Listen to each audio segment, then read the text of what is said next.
Apa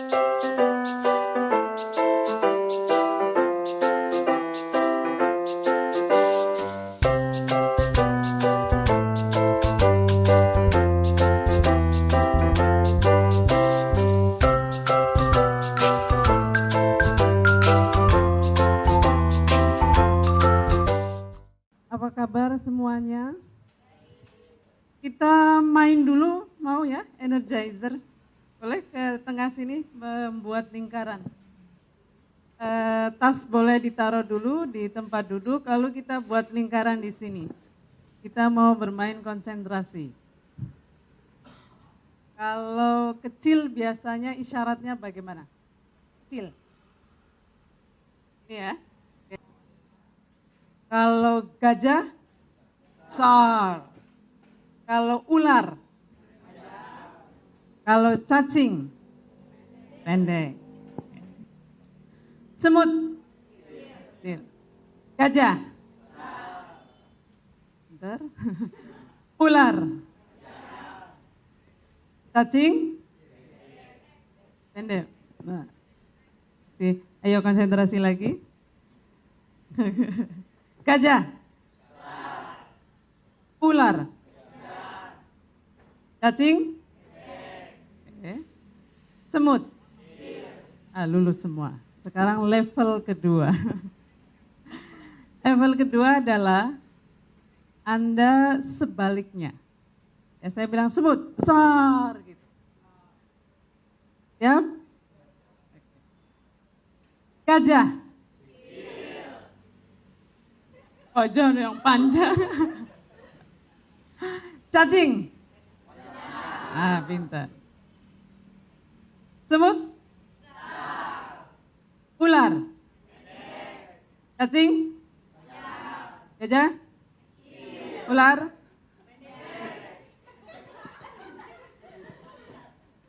Ular. Ya, konsentrasi lagi. Ini masih level 2, nanti ada level 3-nya. Jadi harus lulus level 2 biar bisa naik ke level 3. Masih kayak tadi ya? Gajah? Ular?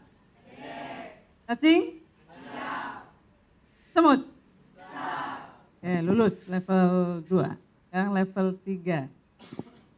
Kalimatnya sesuai dengan kenyataan. Misalnya semut kecil gitu ya. Tapi isyaratnya sebaliknya. Semut, kecil. Jadi mulutnya jujur, tingkahnya enggak jujur. Mulut jujur, tingkah lakunya tidak. Gajah. Gajah mulutnya jujur.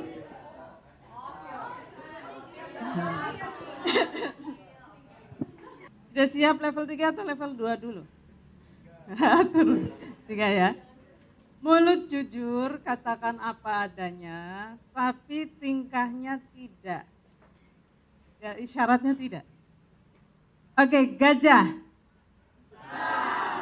Oke. Ya, tapi perlu mikir dulu ternyata. Oke. Udah, turunin dulu biar enak. Ular. Ya, oke. Saya lempar ini ya. Yang saya lempar jawab. Atau mau latihan dulu? Oke. Cacing. Pendek tapi ini yang besar ya. Oke. Konsentrasi. Mulut jujur, tingkah sebaliknya. Oke. Gajah. Benar semua. Kayaknya udah siap nih. Semut. Betul. Kecil. Ular. Panjang gimana? Oh benar ya. Oh saya yang salah. Oke. Sekarang coba kita. Sini Mas. Intinya gini Mas. Kalau kecil begini. Besar begini. Ini langsung level 3 kita lihat contohnya. Atau lihat dulu ya. Besar begini, pendek begini, panjang begini. Tapi kita lagi belajar untuk tidak jujur. Mulutnya jujur, isyaratnya sebaliknya. Siap? Gajah.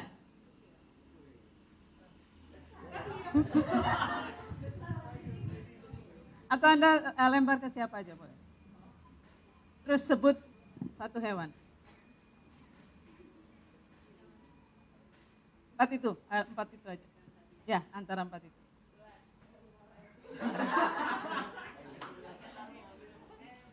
Pendek apa panjang?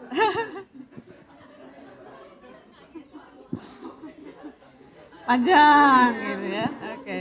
Ini harusnya latihannya mulai level 1 ini langsung ke 3. Oke, saya lempar deh. Semut. Ternyata saya. Oke. Lempar ke siapa aja? Sebut satu hewan.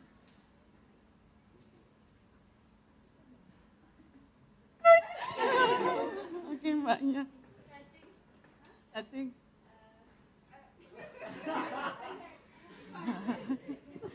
Susah ternyata ya. Satu kali lagi.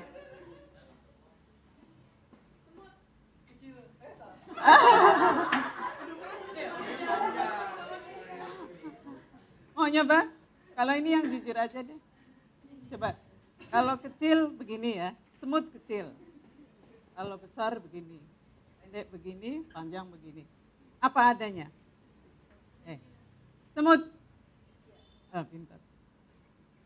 Sekarang ganti yang sebaliknya. Kalau semut bilang besar, tapi isyaratnya sama ya. Semut. Besar dong. Ini udah bukan yang sekarang bilangnya sebaliknya dua-duanya. Semut besar. Ular. Ya, pintar. Ular siapa ini yang pendek? Sekarang level 3 lagi, satu kali lagi nih. Mas, tangkap. Semut. Besar. Oke, cukup ya. Apa yang Anda pelajari dari game ini? Bohong susah, betul. Ketika Anda susah, kalau saya ulang terus, terlatih enggak? Terlatih. Yang susah jadi apa? Yang susah jadi gampang. Awalnya bohong itu susah, lama-lama apa yang susah? Jujur. Itu ya, itu satu. Yang kedua, berubah itu susah enggak? Sesuatu yang melawan kebiasaan. Tapi kalau terus-menerus dilatih, jadi gampang ya. Jadi terbiasa lagi tradisi, bahkan yang lama jadi susah lagi. Pertanyaannya adalah kaitannya dengan bimbingan perkawinan ini, Anda kemarin dapatkan banyak hal baru atau tidak? Banyak nggak? Banyak ya, cukup ya. Ada yang susah diterima nggak? Entah dimengerti, entah diyakini, karena merasa beda dengan sebelumnya. Ada ya mungkin? Ada kan? Entah cara pandang, entah materinya. Ada Pak, apa misalnya? Kayak menyatukan visi misi, menyatukan komunikasi dan juga saling keterbukaan yang mungkin agak sulit. Mungkin sulit karena biasanya dikasih tahu lakukan, Sekarang diminta diskusi ya, dilatih. Mungkin sulit seperti tadi mau bilang, padahal itu sesuatu yang bagus atau tidak? Bagus ya. Sesuatu yang bagus tapi tidak terbiasa itu menjadi sesuatu yang sulit juga. Kalau jalannya naik turun mau putar-putar begitu, kalau kita terlatih untuk mengatasi masalah dengan baik, apalagi bekerja sama dengan pasangan, maka jalan yang berkelok itu malah menjadi sesuatu yang asik gitu, menyenangkan. Bukan yang selalu berharap tidak. Makanya kalau doa itu minta dikuatkan, karena belum tentu yang, jadi kuat itu apa minta dikuatkan lebih dari apa yang dibutuhkan, mungkin begitu. Jadi kadang kita ingin semoga jalannya baik, sebenarnya jalan apapun kalau kitanya kuat insya Allah akan bisa melalui. Pagi ini jam 8 sampai jam 10 kita akan mendiskusikan tentang kesehatan reproduksi. Kesehatan reproduksi ini dalam 2 jam bahkan kurang kita hanya bisa memprioritaskan bagaimana keterampilan-keterampilan apa yang perlu dimiliki dalam menjalani masa reproduksi yang itu sebentar lagi sebagai suami dan istri akan sangat aktif mungkin ya, beda dengan sebelum menikah. Karenanya hal-hal yang sifatnya informasi, nanti kan akan bicara tentang KB ya. Kalau saya sebaiknya KB seperti apa itu yang sifatnya informasi, tentu saja kami sarankan untuk menemui tenaga kesehatan. Ya. Dan kita kali ini lebih memprioritaskan bagaimana cara menyikapi dan bekerja sama dalam konteks menjaga kesehatan reproduksi keluarga. Kalau salah satu suami atau istri atau anak-anak mengalami gangguan kesehatan, kira-kira tenang nggak? Tidak ya. Makanya kesehatan ini menjadi terutama atau termasuk di dalamnya kesehatan reproduksi itu menjadi pilar keluarga sakinah. Dan kita akan mulai dari 4 pilar perkawinan apa kemarin? Pertama, berpasangan. Yang intinya ada kerjasama. Pasangan itu selalu kerjasama bareng dalam suka dan duka. Kemudian juga diskusi tadi Mas ya, itu adalah bagian dari bagaimana kerjasama dalam mengatasi segala persoalan. Yang kedua, janji yang kokoh. Jadi apapun yang terjadi, misalnya jangan sekali-kali memberi ruang ya, kalau prinsip saya itu. Jangan sekali-kali beri ruang sedikit pun untuk mengeroposi janji perkawinan. Jadi kadang-kadang orang iseng, ya, ada musim reuni, terus apa yang terjadi? Ketemu mantan, kemudian CLBK dan seterusnya itu reuninya tidak masalah. Yang penting kan hatinya itu dikuatkan untuk tidak membuka sedikit pun celah untuk mengeroposkan perkawinan. Tentu saja dari kedua belah pihak. Yang ketiga, saling memperlakukan pasangan tidak hanya baik. Kalau baik itu thayyib kemarin ya, thayyib thayyibah, tapi secara bermartabat gitu. Tidak hanya memperlakukan pasangan secara baik, tetapi lebih dari itu adalah saling memperlakukan pasangan secara ma'ruf atau secara bermartabat. Termasuk dalam menjalani masa dan fungsi reproduksi nanti, yang sangat berbeda antara laki-laki dan perempuan. Yang keempat, musyawarah. Ya. Musyawarah itu juga nanti kaitannya dengan bagaimana kita terbuka, bagaimana kita bisa menyampaikan pendapat dan keterampilan untuk mendengar pendapat, kemudian mengolah aneka keinginan yang berbeda menjadi keputusan yang bisa memberi maslahat kepada seluruh pihak. Dan dalam konteks ini tentu saja adalah bagaimana 4 pilar tadi itu bisa diterapkan dalam konteks kesehatan reproduksi. Makanya sekali lagi kalau soal detail tentang kesehatannya silakan konsultasi kepada tenaga kesehatan karena seluruh tubuh itu unik. Belum tentu yang cocok untuk satu orang itu akan cocok untuk yang lainnya. Apa itu sehat? Tidak sakit? Tidak sakit, oke. Apalagi? Semua berjalan sesuai fungsinya ya. Berjalan sesuai fungsi dengan baik ya. Tidak serak, tidak pilek. Apalagi? Kalau saya misalnya ya, dihina sehat ya? Setiap hari dihina. Tidak, saya bebas dari misalnya, dari perilaku buruk. Apalagi sehat itu? Secara fisik sehat, secara psikis juga sehat, apalagi? Kalau saya nggak pernah sih dihina misalnya ya, semua juga sehat, berjalan sesuai fungsinya, tapi saya tuh nggak boleh keluar rumah. orang tua aja harus izin, kalau bilang nggak ada izin berarti saya sama sekali tidak boleh. Itu sehat atau tidak? Tidak. Apa yang tidak sehat? Perasaan, psikis ya. Atau dalam hal ini adalah kesehatan, misalnya ya bisa bergaul secara sosial. Ya kok nggak boleh terus menerus, misalnya clubbing. Itu termasuk sehat atau tidak? Itu ada kata sewajarnya yang membedakan ya. Ini kira-kira definisi dari WHO itu begini. WHO itu Organisasi Kesehatan Dunia ya. Definisi sehat menurut WHO adalah suatu keadaan kondisi secara fisik, tadi yang bilang semua berfungsi dengan baik. Dan mental itu terbebas dari perilaku buruk, juga kesejahteraan sosial, ada sehat secara sosial. Ini kalau dijabarkan lagi ya, misalnya Anda tidak boleh berpendapat, pokoknya harus nurut, nggak ada ini pikirannya Anda itu dihargai sama sekali, akan dilecehkan ya, setiap berpendapat nggak dianggap.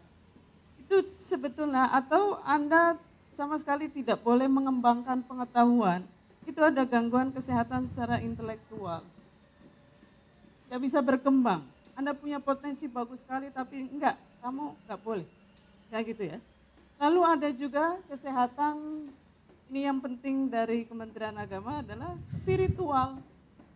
Anda mau sholat enggak boleh, mau puasa enggak boleh, padahal Anda yakin itu wajib. Apalagi yang itu merupakan keyakinan Anda sebagai umat beragama, itu dilarang-larang, itu sangat mungkin ada gangguan kesehatan secara spiritual, gitu ya. Lalu yang ketiga ada juga kalau bokeh terus menerus ya Anda sedang tidak sehat secara finansial dan seterusnya. Ada juga ini mungkin yang adalah kesehatan secara seksual. Nah, itu bisa terus dikembangkan. Jadi intinya sebetulnya dari definisi WHO itu kesehatan tidak hanya soal fisik. Bicara tentang ciri keluarga sakinah, ciri keluarga harmonis juga kan saling menghormati, saling menghargai. Itu sebetulnya adalah bagian dari upaya mewujudkan kesehatan non-psikis. Dan jangan salah, kondisi non-psikis ini kadang sangat erat sekali kaitannya dengan fisik. Jadi psikis yang tidak sehat itu bisa berimplikasi kepada kesehatan fisik. Tapi yang jelas adalah orang yang fisiknya terlihat secara sehat, maka belum tentu juga psikisnya sehat. Karenanya kita harus camkan di dalam hati bahwa sehat itu meliputi fisik dan non-fisik. Ya. Kesehatan reproduksi itu juga tidak semata-mata soal fisik, tetapi juga soal psikis. Anda melakukan, menjalani fungsi reproduksi dengan hati yang tenang atau khawatir, itu bagian dari kesehatan reproduksi. Hubungan seksual dan lain sebagainya, secara fisik mungkin tidak berbahaya, tapi caranya meminta tidak sopan, tidak bermartabat, caranya melakukan tidak bermartabat, itu sangat mungkin menimbulkan gangguan kesehatan secara, ini bisa multiple nih, bisa secara fisik, bisa secara mental, bisa secara psikis, dan seterusnya. Karena itu kita akan mencoba mendiskusikan ya bagaimana menjalani fungsi reproduksi itu dengan atau secara sehat baik fisik maupun psikis. Ya. Nah sekarang kita sebelum bicara tentang hal-hal lain, kita coba melihat perbedaan organ, fungsi, beda nggak laki-laki dan perempuan kesehatan organ reproduksinya beda atau sama? Beda atau sama? Beda ya. Okay. Berreproduksi itu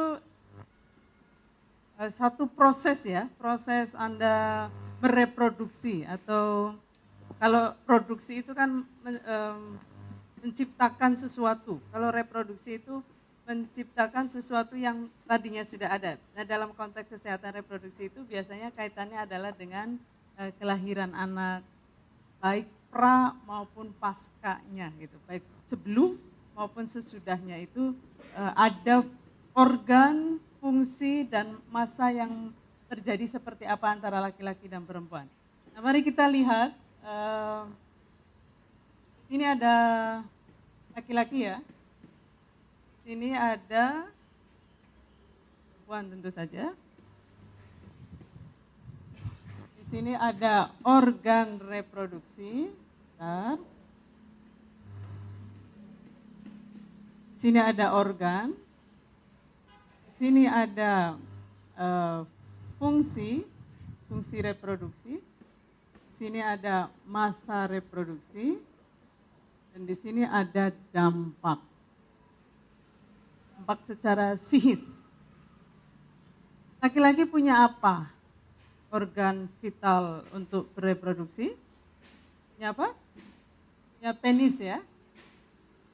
Perempuan punya apa? Vagina. Laki-laki punya apa lagi? Kantung sperma ya. Perempuan punya indung telur namanya. Kantong sperma menghasilkan apa? Menghasilkan sperma ya. Kalau indung telur menghasilkan sel telur tentu saja. Perempuan punya apa lagi? Yang laki-laki nggak punya. Payudaranya, laki-laki punya payudara atau tidak? Punya kan? Laki-laki mungkin kanker payudara atau tidak? Bisa. Apa bedanya payudara laki-laki dan perempuan? Payudara perempuan itu memproduksi ASI ya. Payudara memproduksi ASI. Tapi ini mungkin di sini sebentar. Payudara produksi ASI. Laki-laki tidak ya. Apalagi yang perempuan punya, laki-laki tidak punya? Rahim. Rahim ya. Oke. Laki-laki nggak punya rahim. Dia tidak hamil dan melahirkan. Nah, perbedaan ini kurang lebih kan seperti ini. Karena organnya berbeda, maka fungsinya juga berbeda. Laki-laki itu memulai fungsi reproduksi dengan sejak dini dengan yang jadi tanda baliknya seseorang itu apa? Mimpi basah. Laki-laki itu mimpi basah. Kalau perempuan tanda baliknya apa? Menstruasi. Selain mimpi basah, tentu saja melakukan hubungan seksual ya. Ini adalah digunakan untuk melakukan hubungan seksual. Perempuan juga mengalami hubungan seksual, kira-kira begitu. Setelah hubungan seksual, apa yang dialami oleh laki-laki setelah selesai? Selesai. Kalau perempuan apa yang bisa terjadi? Hamil. Setelah hamil, perempuan mengalami apa lagi? Melahirkan dulu. Ya, hamil itu mengandung. Melahirkan. Setelah melahirkan, sebelum menyusui langsung melahirkan itu ada mirip menstruasi apa namanya? Nifas. Lalu baru memberi ASI ya, atau menyusui. Jadi laki-laki cuma 2 saja. Perempuan ada 6. Mari kita hitung masanya ya. Mimpi basah itu berapa lama Mas? Pasti sudah balik semua dong, kalau belum nggak boleh nikah loh. Berapa lama mimpinya saja? Kurang lebih, menit mungkin. Berapa? 5 menit? 5 menit ya, kurang lebih lah, nanti boleh tambah. 5 menit.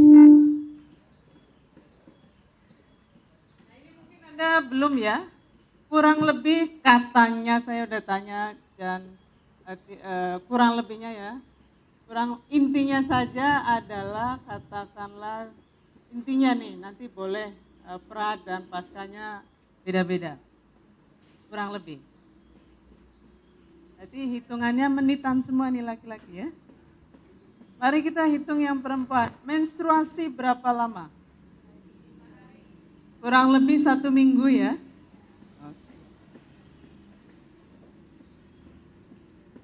Kalau hubungan seks kurang lebih sama ya. Ini juga kurang lebih 15 menit. Hamil kurang lebih 9 bulan. Melahirkan tergantung, kurang lebih kalau normal berapa lama? Kalau sesar itu 15 menit. Cepat sekali. Karena Anda pernah ini nggak lihat di pasar motong ayam terus jeroannya dibersihkan, ya sama durasinya kayaknya nggak lama, sebentar sekali, apalagi kalau sudah ahli ya.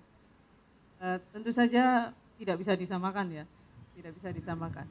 Tetapi bahwa teknologi telah membantu banyak proses kelahiran. Kalau normal kurang lebih 1 hari lah ya, dari bukaan 1 sampai terakhir. Kadang ada yang buka 1, 2, terus nggak buka lagi. Besoknya baru lanjutin. Ada yang nanti harus ini ya, ada macam-macam kondisi kehamilan orang itu. Nifas itu sebetulnya 1 sampai 60 hari itu darah akan dihitung nifas. Tapi kita bisa 1 hari, bisa 2 hari, bisa seminggu. Kalau sesar biasanya kan dikeluarkan tuh darahnya, jadi nifasnya agak cepat. Gitu. Tapi bahwa hitungannya adalah bisa harian, 1 hari sampai dengan 2 bulan. Secara hukum itu bisa disebut dengan nifas. Menyusui berapa lama? Idealnya adalah 2 tahun. Mari kita bandingkan. Laki-laki hanya hitungan menit, dan perempuan itu ada menitan, ada harian, bahkan ini mungkin jam-jaman ya kalau melahirkan. Ada harian, ada mingguan, ada bulanan, mana tadi? Bulanan, dan ada tahunan. Ya. Jadi nanti dampaknya seperti apa? Mimpi basah itu menyenangkan terus atau kadang-kadang menyebalkan? Jujur nih. Menyenangkan atau menyebalkan? Kalau ketemu dapat mimpi basah. Senang kan? Rata-rata senang. Oh, tergantung tempat. Tapi kalau mimpi basahnya itu sendiri menyenangkan ya. Kalau lagi kumpul sama teman-teman, lagi kemah, tiba-tiba mimpi basah mungkin malu ya. Ya, tapi mimpi basahnya menyenangkan, gitu ya. Kalau hubungan seksual, karena tentu saja bisa menyenangkan, bisa tidak mungkin ya. Tapi secara umum, laki-laki itu kan secara umum ya, tidak satu persatu, memegang kendali secara sosial. Ya kuat, sehingga lebih dalam faktanya itu sebenarnya lebih banyak laki-laki yang menentukan dibandingkan perempuan minta misalnya, sehingga perempuan sering berada dalam posisi tidak berani nolak, gitu. Dan laki-laki tidak dipersepsi oleh masyarakat untuk seperti itu, bahwa hubungan seksual adalah haknya, meskipun ini bisa kita kritisi. Nanti kita akan diskusi tentang itu. Tapi dalam kondisi seperti itu, maka sangat mungkin laki-laki itu yang pada umumnya gitu ya. Nah sekarang menstruasi, ini tidak peduli dengan sikap orang ya. Menstruasi itu sendiri, udah geleng-geleng. Kalau pertama kali, tentu akan senang karena oh saya ternyata sama dengan teman saya menstruasi. Menstruasi kelas berapa, ingat nggak pertama kali? Kelas 4 SD, ada yang 4 SD. Memang sekarang juga lebih banyak, mungkin usia sekarang lebih muda. SMP, 1 SMP, kelas 6 SD, jadi lain-lain. Ada yang sampai SMP, kelas 3 belum juga ada. Tapi kalau sedang menstruasi itu kira-kira ada senangnya lah ya, berarti normal gitu. Tapi banyak sekali yang kemudian sakit ya, sakit kemudian secara fisik merasa sakit, secara sosial malu kalau tembus dan lain sebagainya. Hubungan seks, ya tentu saja kalau masih pengantin baru menyenangkan ya. Tapi kalau sudah hamil atau sedang hamil atau itu anaknya banyak banget gitu ya, mungkin laki-laki ya bisa juga dia mengalami tidak nyaman, tapi dia tidak akan hamil bagaimanapun. Suami itu kan tidak akan pernah hamil. Anda hubungan seks sehari 3 kali kayak minum obat tetap tidak akan hamil. Tapi perempuan selalu ada kemungkinan untuk hamil. Sehingga seperti itu. Oh ini hubungan seks ya. Hubungan seks itu kaitannya dengan ini tadi yang saya katakan tidak mampu untuk menolak. Nah ini begini, hamil itu juga menyenangkan, kan insya Allah ingin semua ya punya anak ya. Mungkin ada yang sekarang, ada yang setahun lagi, tapi bahwa pada umumnya orang Indonesia ingin punya anak pada umumnya. Jadi kalau punya anak menjadi senang sekali, antusias.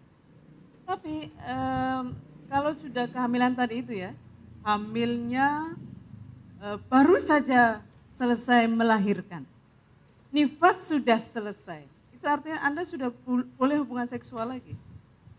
Selama nifas kan tidak boleh. Sebentar mungkin selama kehamilan Anda menahan diri, khawatir terjadi gangguan dalam kehamilannya. Sehingga sangat mungkin selesai nifas suami istri itu kemudian melakukan hubungan seksual. Kira-kira hubungan seksual setelah nifas selesai itu ingin berakibat hamil atau tidak? Ingin nggak? Anda baru selesai nifas. Tentu tidak ya, karena ada bayi yang harus disusui, mungkin sesar belum kering-kering amat, tapi hubungan seksualnya sudah boleh gitu. Maka ada kehamilan-kehamilan yang di masa tertentu itu memang tidak diharapkan. Jadi pengen hubungan seksual tapi tidak ingin berakhir dengan kehamilan. Coba Anda bayangkan kalau setiap hubungan seksual berakhir dengan kehamilan, maka seorang perempuan istri itu bisa sepanjang usia perkawinannya hamil. Hamil, melahirkan, nifas selesai hubungan seksual, hamil lagi. Terus, hingga anaknya 15, 17. Dan itu terjadi pada nenek atau buyut kita kan. Nah, kemungkinan yang terjadi adalah itu. Jadi ada masa kehamilan itu menyenangkan, ada masa tidak menyenangkan. Melahirkan, menyenangkan atau ada juga yang mengkhawatirkannya. Ada ya, ada sisi menyenangkan karena berarti ya mungkin merasa sempurna sebagai perempuan, padahal perempuan yang tidak melahirkan juga sempurna asal amalnya baik ya. Ada yang tidak menyenangkan. Misalnya khawatir kalau, ya namanya bayangin loh, itu bayi kan gede di dalam ya, berapa mungkin 2,5 kilogram, itu makhluk hidup gitu, bukan barang, makhluk hidup, keluar dari makhluk hidup yang lain, itu sebenarnya menakjubkan sekali. Dan itu diliputi oleh kekhawatiran, kira-kira nanti melahirkannya menyenangkan atau tidak, terus normal atau sesar, terutama mereka yang punya gangguan kesehatan seperti tensi yang sangat tinggi misalnya, itu harus itu di situ harus hati-hati karena ada kekhawatiran khusus. Nifas sama dengan menstruasi, kita senang karena berarti sehat, tapi juga kadang tidak nyamannya agak mirip dengan ini, dengan menstruasi. Misalnya sudah harus kerja, ya tidak dikasih cuti misalnya. Sudah kan ada cuti 3 bulan ya kalau aturan undang-undang ketenagakerjaan.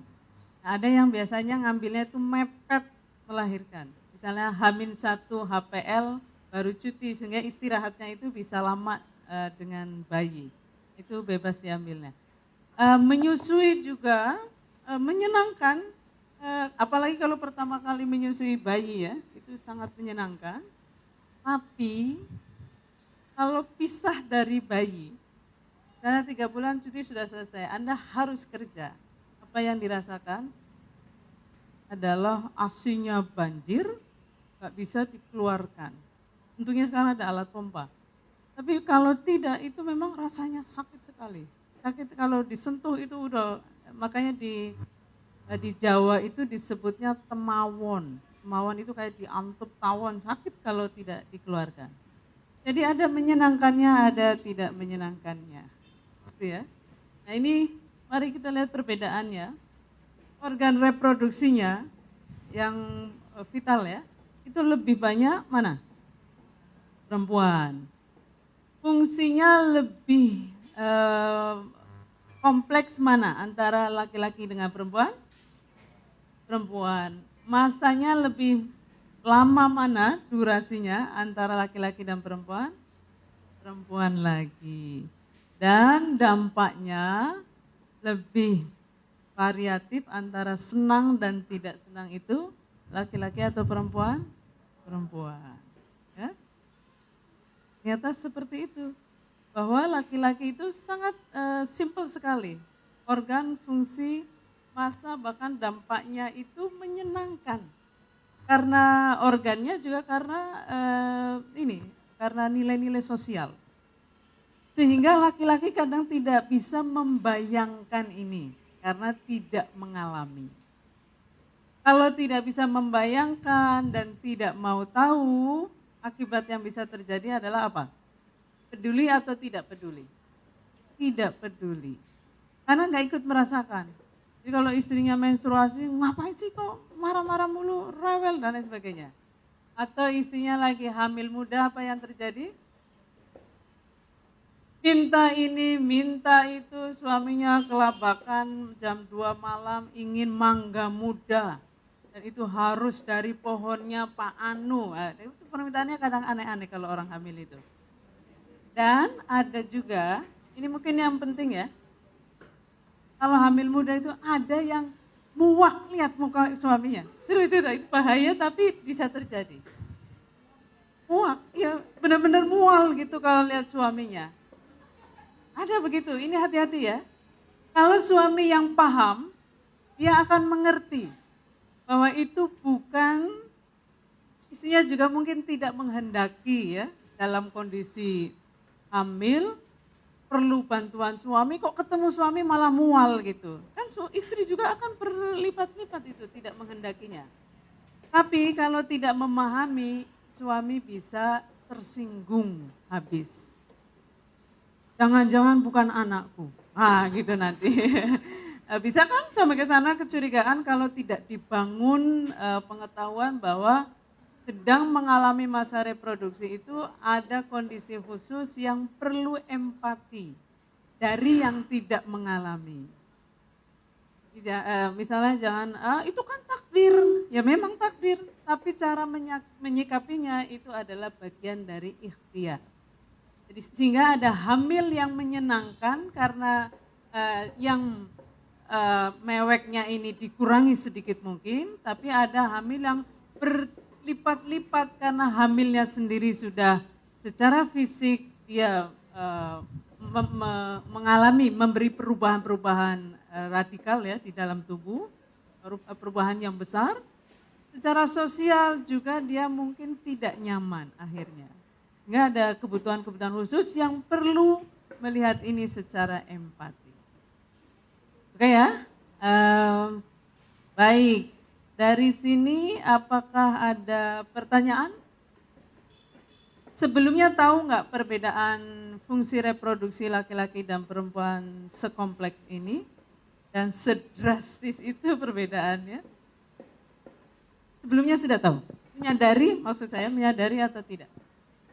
Ya, sadar. Bahwa ada perbedaan. Kalau yang laki-laki? Enggak, belum. Anda sendiri sebagai laki-laki menyadari nggak ada? Oh, lagi makan. Oke, yang tidak sedang makan. Anda menyadari nggak perbedaan sekompleks itu selama itu lama? Nggak sekompleks itu sih Bu, cuman tahu ada perbedaan ya. Cukup sebatas itu aja. Ada beda tapi sejauh mana bedanya tidak menyadari ya. Oke, Anda sendiri? Jawabannya sama, ya tahu tapi tidak sekompleks itu. Setelah tahu, Anda merasa apa?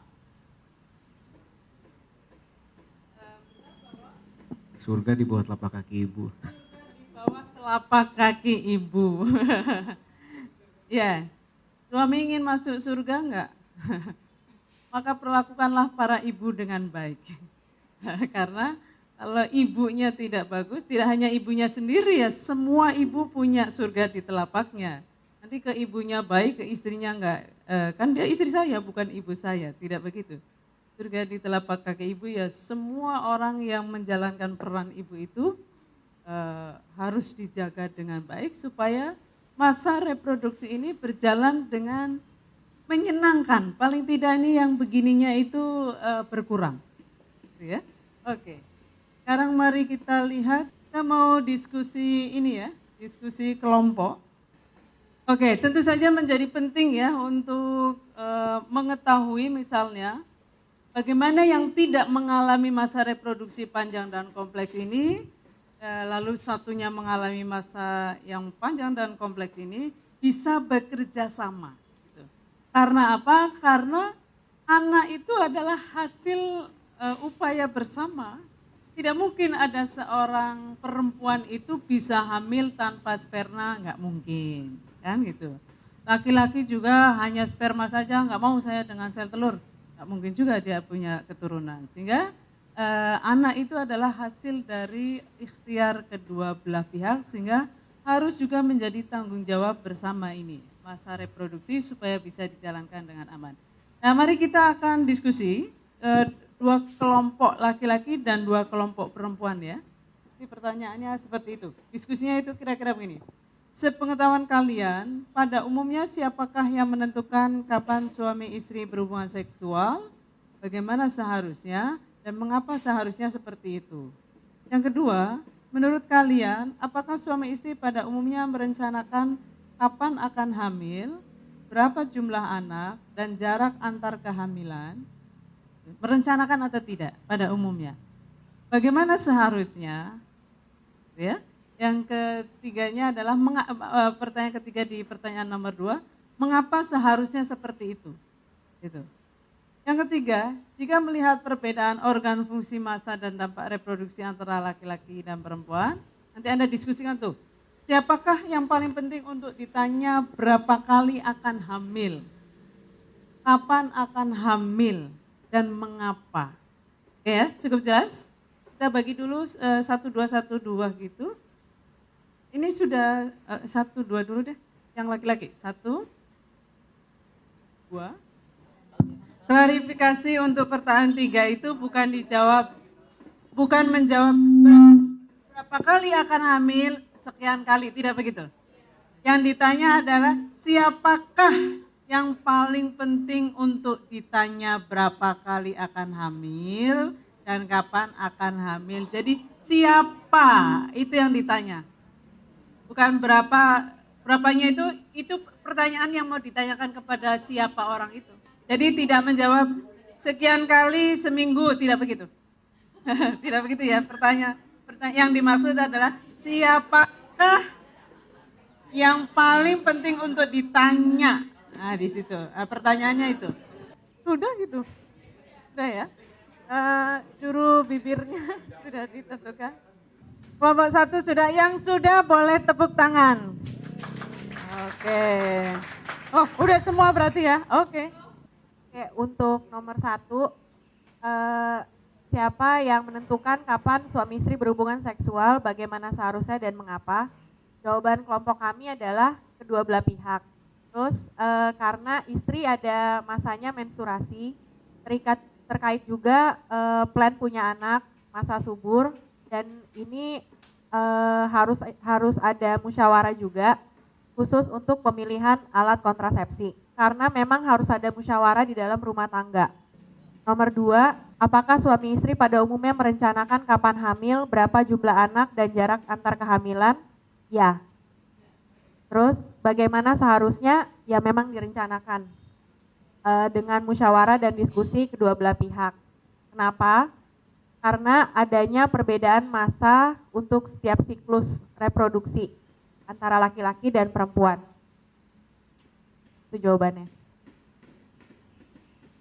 Yang nomor 3, kalau dilihat perbedaan organ, fungsi, masa, dampak reproduksi antara laki-laki dan perempuan, siapa yang paling penting untuk ditanya pertama kali? Kapan akan hamil, berapa jumlah anaknya? Itu perempuan. Perempuan, karena siklus reproduksi perempuan itu lebih lama daripada laki-laki. Dan perempuan yang akan nanggung semuanya gitu. Bahkan sampai pemberian ASI. Penting, paling penting. Nah, suami juga penting ditanya. Tapi yang ditanya paling penting jawabannya adalah istri, gitu ya. Kelompok mana? Sini. Untuk menjawab hasil diskusi dari kelompok kami, jawaban yang kami peroleh untuk jawaban nomor 1 itu adalah mungkin jawabannya kurang lebih mainstream ya. Itu udah pasti butuh musyawarah, pertimbangan dari kedua dua pihak. Alasannya ya tadi sih faktor sebenarnya masa menstruasi sebenarnya. Oh iya, karena saling membutuhkan satu sama lain. Ya betul. Ya. Nomor dua, menurut kalian apakah suami istri pada umumnya merencanakan kapan akan hamil, berapa jum? Ya. Ya, pada umumnya direncanakan.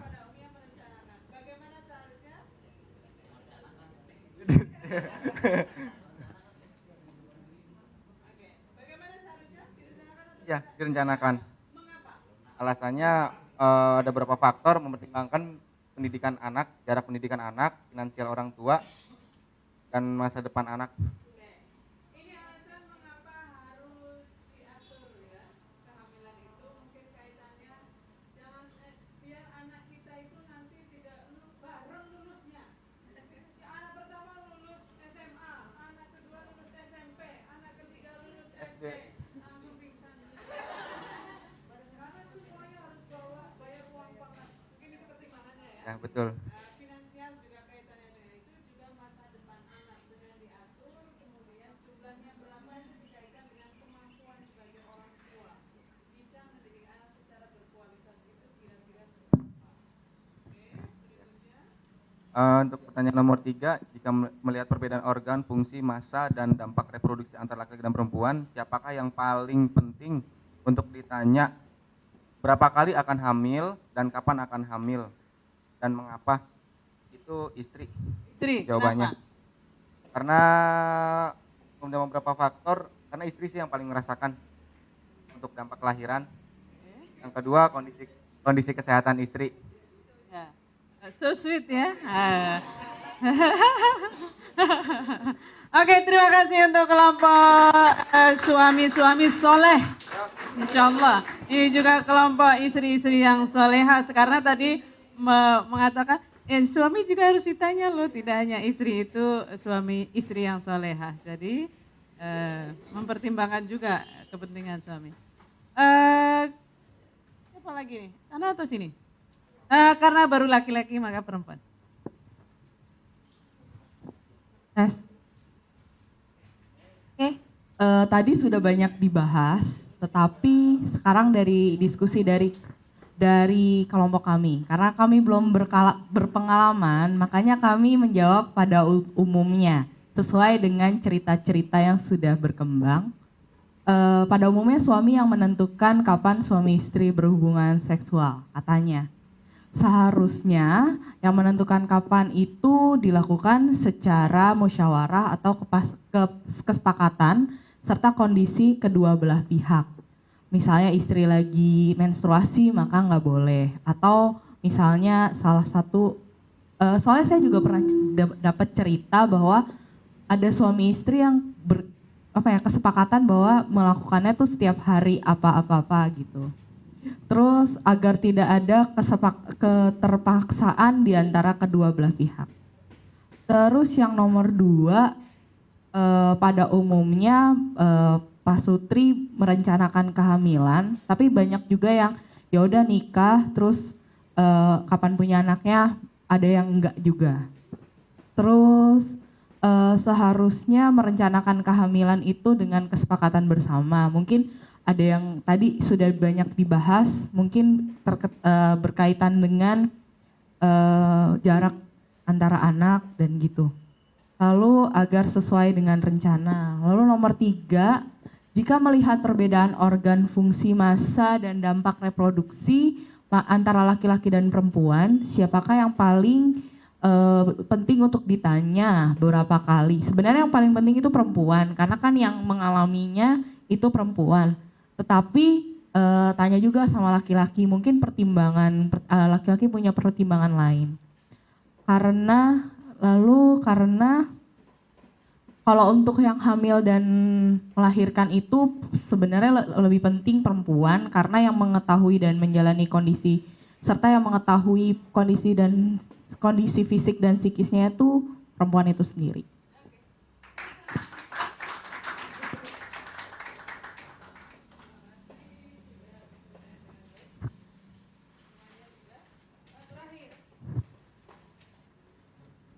Oke, ya. Baik, kami dari kelompok 1. Untuk beberapa pertanyaan ini nanti akan dijelaskan oleh Mas Vito. Silakan, Mas.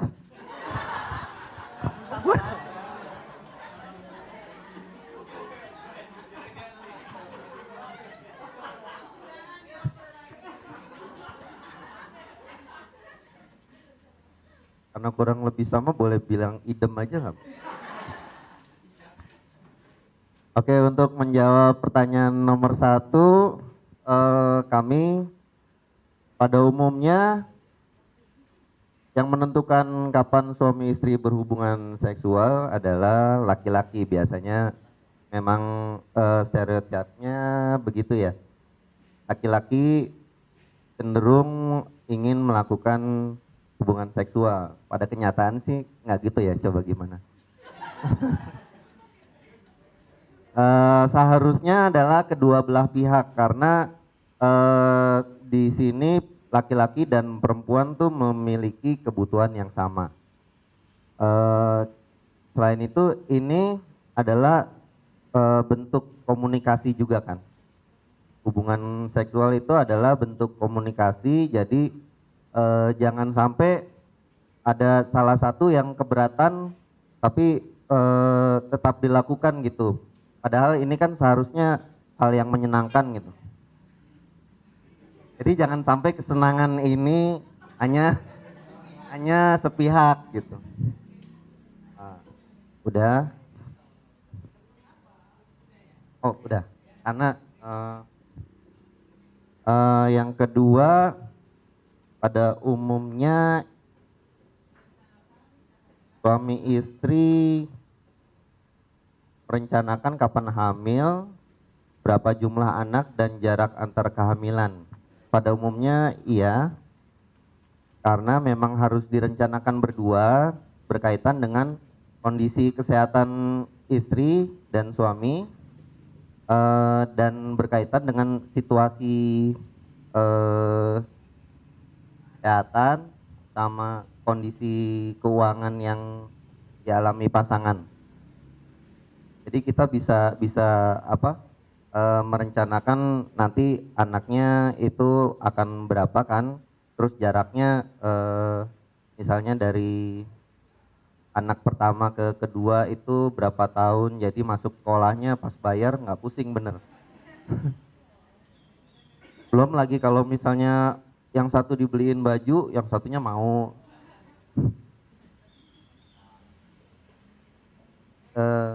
Terus yang ketiga,